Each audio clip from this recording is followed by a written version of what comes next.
America की राजधानी Washington में इजरायली दूतावास के 2 स्टाफ की निर्मम हत्या करने के मामले में एक संदिग्ध इलियास रोड्रिगेज को पकड़ा गया है। 30 साल का इलियास शिकागो में रहता है। उसने यहूदी म्यूजियम के बाहर चल रहे एक आयोजन के दौरान घुसकर गोलियां मारी थी। बेहद नज़दीक से की गई इस फायरिंग में इजरायली कर्मचारियों की मौत हो गई। दोनों की जल्द सगाई होने वाली थी और उनकी शादी की भी प्लानिंग चल रही थी।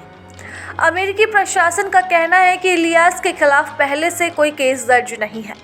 उसे बुधवार शाम को घटना के तुरंत बाद ही पकड़ लिया गया जब वह भाग रहा था।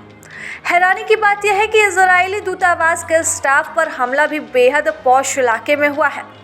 यहूदी म्यूजियम से कुछ ही कदमों की दूरी पर FBI का दफ्तर है और अमेरिकी अटॉर्नी का भी ऑफिस पास में ही स्थित है।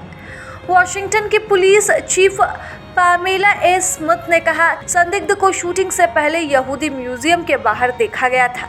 घटना के तुरंत बाद ही उसे अरेस्ट कर लिया गया है। इस दौरान वह फ्री फिलिस्तीन के नारे लगा रहा था। उसके पास से एक हथियार भी बरामद कर लिया गया है।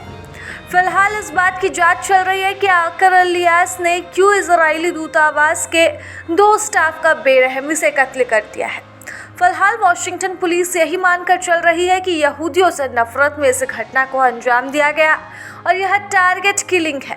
इस बीच इजरायली PM बेंजामिन नेतन्याहू का बयान भी सामने आया है। उन्होंने कहा कि हम खून का बदला खून से ही लेंगे। इसके साथ ही उन्होंने दुनिया भर के देशों से अपील की कि वे अपने यहाँ इजरायली दूतावासों और उनके कर्मचारियों की सुरक्षा में इजाफा करें। ऐसा इसलिए ताकि उन पर वॉशिंगटन जैसा जानलेवा हमला न हो सके।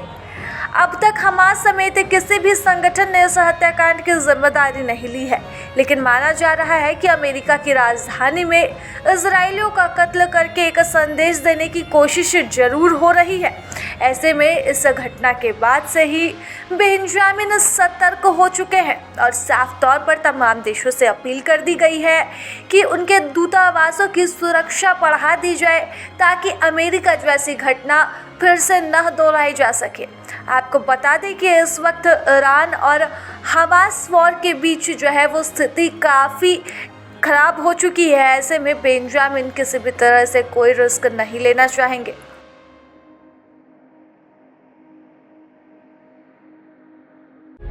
प्रभातखबर.com, विश्वास वही, रफ्तार नहीं।